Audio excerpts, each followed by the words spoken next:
Hi everybody, and welcome to a little bit of an additional attack wing review. It's for the USS Voyager expansion, which is from the early days of the attack wing series.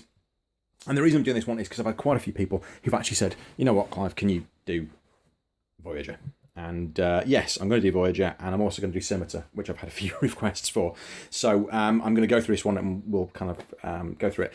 Bit of background on this one. This was actually my first expansion pack that I bought after getting the starter set. So I had the Enterprise, the Romulan Warbird, and the Voyager Klingon attack cruiser with the starter pack. And I wanted to get another ship. So at the time I bought the starter pack, I actually bought this ship as well. So this is my oldest expansion that I actually own. So let me just talk through it and kind of understand why I decided to get this one first as well. So as to the model, because I like to start with the ship, it's okay. Somebody has painted it with a 4-inch brush, which is why it looks a little bit thick, and I think some of the detail does get lost in there a little bit, which is a bit of a shame. But it's one of the better detailed Federation ships. So you've got the phaser banking on the top, you've got the bridge detail there, you've got the details along the spine. Look, it's actually not that bad, it's just around here, around this bridge section, it just looks like some of the details washed out a bit. You've got the phaser bank, the sensor grids, the photon torpedo launcher, the phaser grids all marked out. Some really decent detail. I have no idea why there's a big yellow blob for the shuttle bay landing pad on the back. But yeah, it's okay. Let's just pop her over and you can see the underside as well. So there is a little bit of detailing down the sides. You've got the Starfleet pennant on there. Underneath again, not too bad. I still think it's just lacks a little bit of something under there. You've got the RCS control thrusters on there. And the hull detail is pretty decent. So I got these. I was actually like, wow, these aren't too bad. The Enterprise that I got with the starter pack wasn't too bad, and then they got this, and the detail was okay. Not too bad with the deflector dish on the front. It was, to me, it echoes of what the first start packs were like, where the painting was a little bit off. They weren't too sure about kind of who could get a straight edge, apparently. But yeah, overall, it's okay as a model. As I like to say, and I say this I think in every video, it's not about the model, it's about the pack. So let's just pop her back on here. As you can see with the Voyager expansion, she's got a forward firing arc and the rear firing arc as indicated by the dotted lines. Features wise, we will come to on the card, but yeah, it's not a bad little model. I only put them on one peg now because otherwise the camera just doesn't focus in too well. So let's bring in the ship cards. Let's just pop Voyager, come back here Voyager. Let's pop Voyager over to the Delta Quadrant so she can go over there. So the USS Voyager, as we said, Intrepid class. She is of course unique, as is donated, as is denoted by the unique icon in the top corner. You've got one tech, you've got one weapon, you've got 3 crew upgrades. You've got evade, target lock, scan, and battle stations as your 4 standard features, which you pretty much get on every Federation ship. As you'll notice there, you've got 4 in attack, a 2 for evade, a 4 hull, and a 5 shield, coming out at 30 points. So it is quite an expensive Federation ship if you're thinking about things like the Constitution class, which was 24 points. If you're thinking about the Enterprise D, which was only 28, this is still quite an expensive Federation ship, but you'll see why. So instead of making a normal attack with your primary weapon, you may fire in any direction at range 1 and 2 with 4 attack dice. If you do so, you place an auxiliary power token beside your ship. So you effectively give yourself a 360 firing arc at range 1 2 with this ship for the cost of one of those pesky little auxiliary power tokens. It does also emphasize just how powerful a ship that Voyager actually is when you start using her. So she is a cracking little ship to use. She's also extremely maneuverable. She has no red manoeuvres on the Intrepid class. There are 0 red manoeuvres. You've got a 6 forward, a 5 forward, a 4 forward. You've got the full range of manoeuvres, bar a 180 at 3 and 2. So you've got full right, full left, and you've got a banking 1, but no straight at 1. So you've got a couple of green manoeuvres around there. But the great thing is she has no red manoeuvres. So nothing you're going to do with this ship is going to cause you to incur any auxiliary power tokens with the ship. If you are looking at just using the generic Intrepid class, you are going to lose 2 points as usual on the ship points, and it's for the sake of a crew upgrade and also one of your shields, so it comes down to 4 on the shields. But it's a great little action you've got there. It does give you a lot of flexibility with that ship, particularly if you're facing something that's got a 360 firing arc. I'm thinking Borg.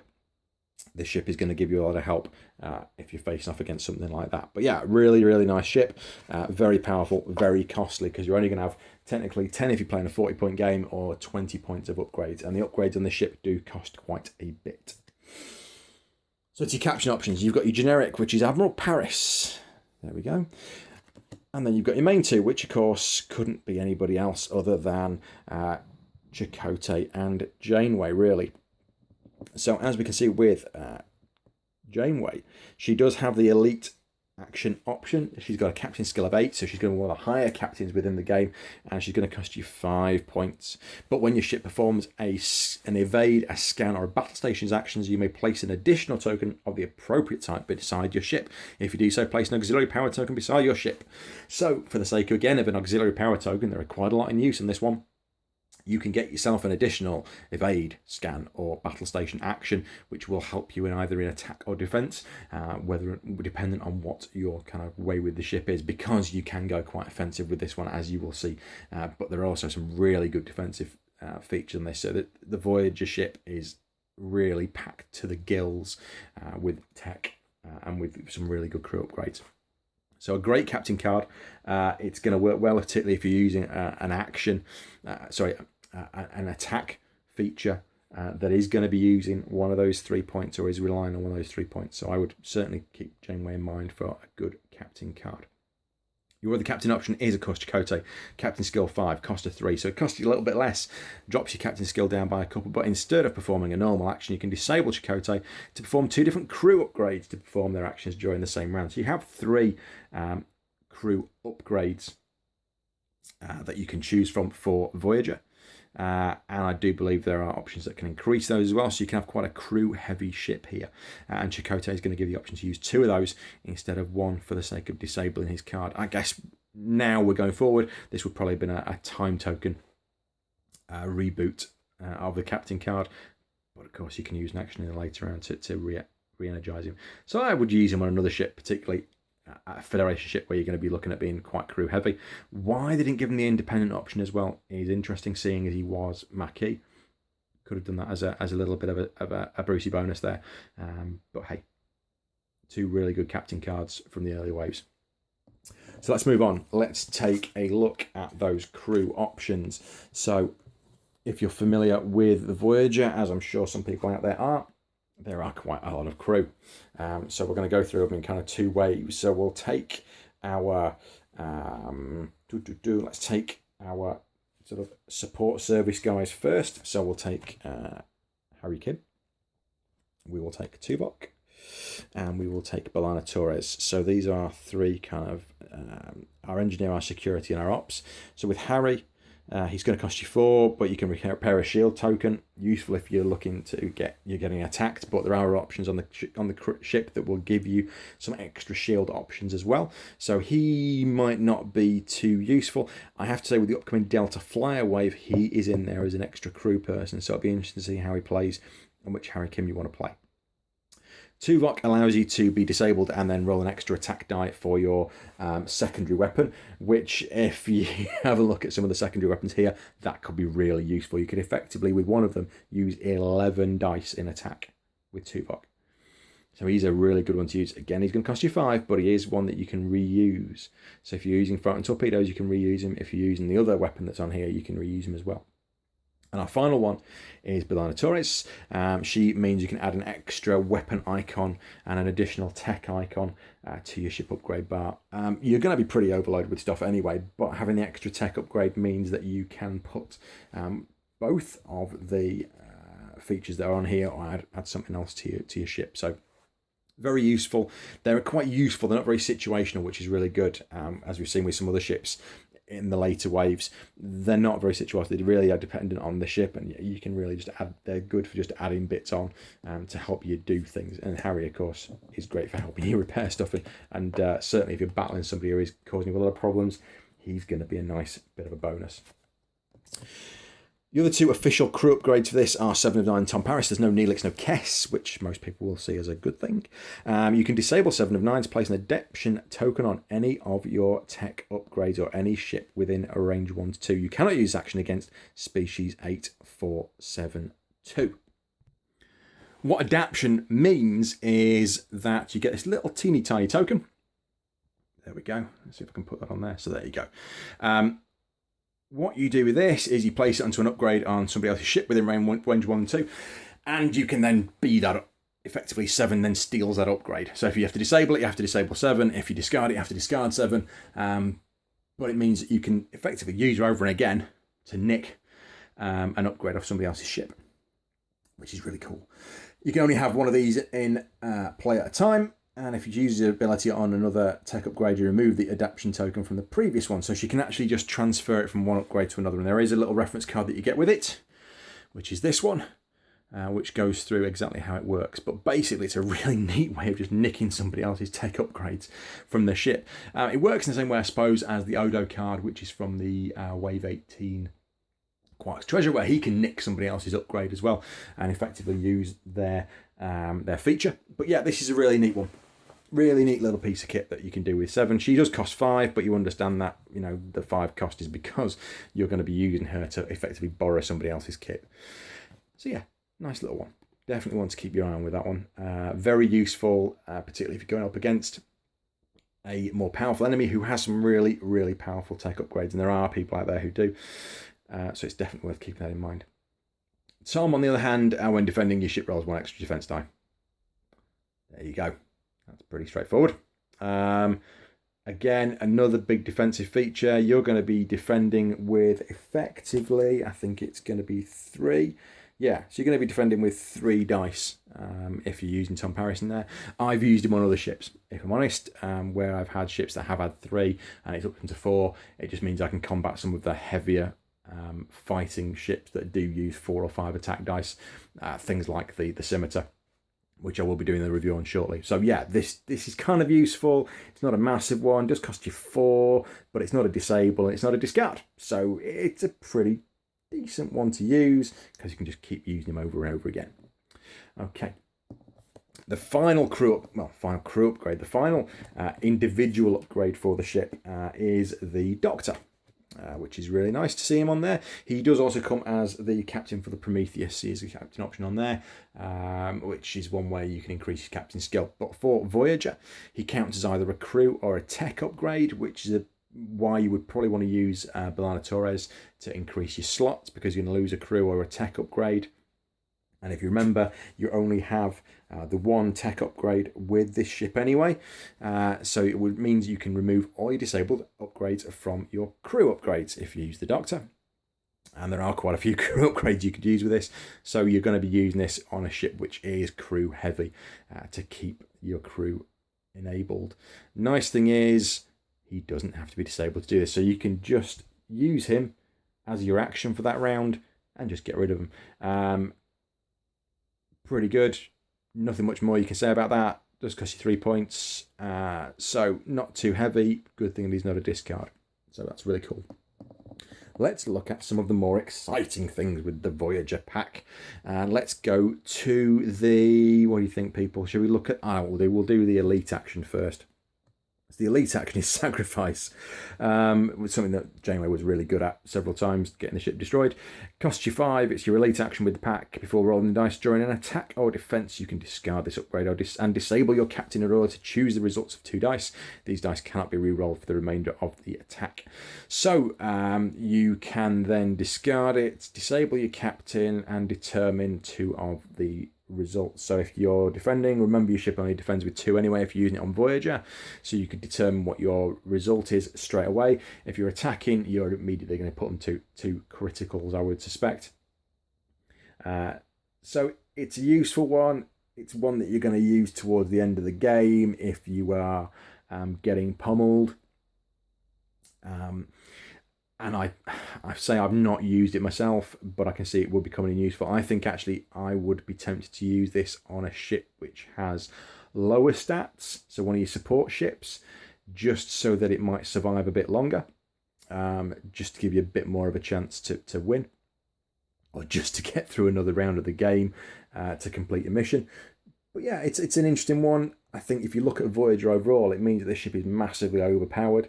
I've not yet taken it up against anything Borg, but I am tempted to try and sort of max it out and use it as use all your upgrade slots. Don't worry about the points, and just kind of see what happens if you use everything you can at your disposal with this one, and just see how the game plays out as a one-on-one. But hey, that could be quite interesting. So moving over to the tech upgrades, we have two. We have ablative armor and bioneural So we'll look at bioneural first, which is your 5-pointer. After you roll the dice for any reason, you can disable this upgrade to re-roll the dice. You can re-roll all of the dice and keep the results. You must, re-roll all of the dice and keep the results from the second roll. Effectively, it's a bit of a gamble. Binary circuitry is a piece that's kind of key to Voyager. It was a big thing from the beginning that it had this kind of liquid circuitry, this living circuitry within the ship as a bit of a test bed. So it is kind of a bit of a chance that you're going to roll that you might get a better result on your second one. For the cost of disabling it, you means you can reuse it for 5, which is okay. So you're not wasting anything for 5 points. But again, it's a big gamble that may or may not pay off. I kind of tend to steer away from that, use things like target lock a bit more, and now with the time token revamp that they've done in the later waves, that's kind of a lot more useful. Second up here we have, I'm going to move this into the center actually because this one's kind of really important, it's ablative generator. So this does come with its own reference card as well. Move it back to the side. So with this, if you've got the ablative generator token, there we go. You can place or remove the ablative generator token beside your ship. It can only be used for Voyager, surprise, because this is a feature that we used in Endgame, which was the finale of Voyager. And as you'll see from a couple of the other bits, one of the other features here, again, very Endgame focused. As soon as the ship receives the token, disable all the remaining shields, remove its cloaking token if it has one, and, well, it wouldn't because it's Voyager, unless you put a cloaking device on it, which means you're going bat-ass crazy on this one. Well, it's got the ablative generator token, it cannot raise shields or cloak. You convert all of the critical results into a damage results. Any damage results it gets, you stick them below the cards, you stick them under this card.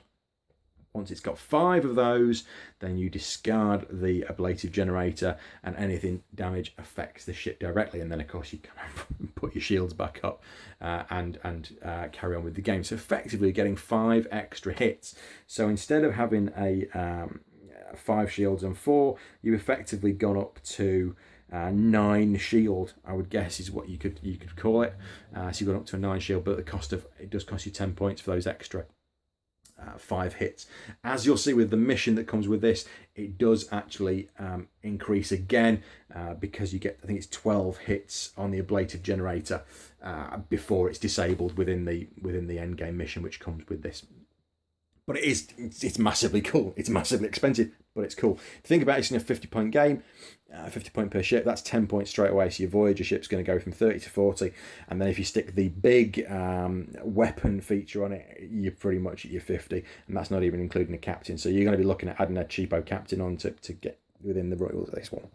Okay, let's just pull those out of the way. And we can move on to the final piece. This is one of those reviews that's kind of gone on for a bit longer than I thought, but hey, there's so much to talk about with this one. The final piece is the weapons. So you do have your standard fire and torpedoes, spend a target lock, disable the card to perform, convert one of your battle stations results into a critical result, can fire it from forward or rear, 5-point cost. 5 attack dice, range 2 to 3. So you're adding 1 attack dice to your attack. You've got a forward and rear arc. So this one's much standard, but of course with the time token stuff now, you might want to use that instead. And the last feature is this one. It's transphasic torpedoes. Again, big thing from Endgame. As you can see from the picture, it's got Voyager with its ablative armor up. You can spend your target lock, disable this card to perform it. You can fire it from your forward or rear arc. So it is effectively a big upgrade of the torpedoes one. Range 2 to 3 costs you 10 squadron points, but you do get 10 attack dice out of it.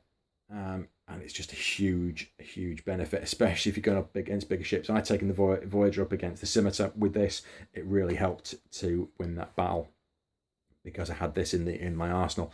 But it is a discard. It is a discard card. So once you've used your 10, it's game over with that one. But it is a massive piece. But you are going to pay the price and not have much else on board if you choose to use your transphasic torpedoes. Okay. Just going to round this one off now with the missions. The mission is Endgame. So it is 4 cards. But the brilliant thing with this one is it's a 1-player mission. So you're effectively, I'm just going to try and get this one in quickly. You've got the mission is to get from USS Voyager point at the bottom through to the top, through the transwarp conduit, past the Borg sphere, through the other transwarp conduit, and away, past these 3 Borg cubes which are across the centre. Of course, the hard thing is that these 3 Borg cubes have massive firepower and also a lot of shielding on there, so you've really got to do a bit of work. Luckily, you have the ablative generator on the ship as well, so it does come down to a bit of tactics and a bit of luck to get past them, but it is a great 1-player mission where you can really play about and kind of understand some of the logistics of the game in your own time. It's one of the few packs that come with its own mission.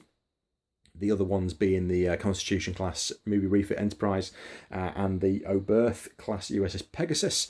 But this one is probably the most enjoyable one to play because it's a real game and you're kind of going up against the Borg as well with all of your great features. So I blatantly put transphasic torpedoes on here because I think with the amount of points you can have on the ship as well, it is something stupid. Like you can rank Voyager up with, I think it's 100 points to get started.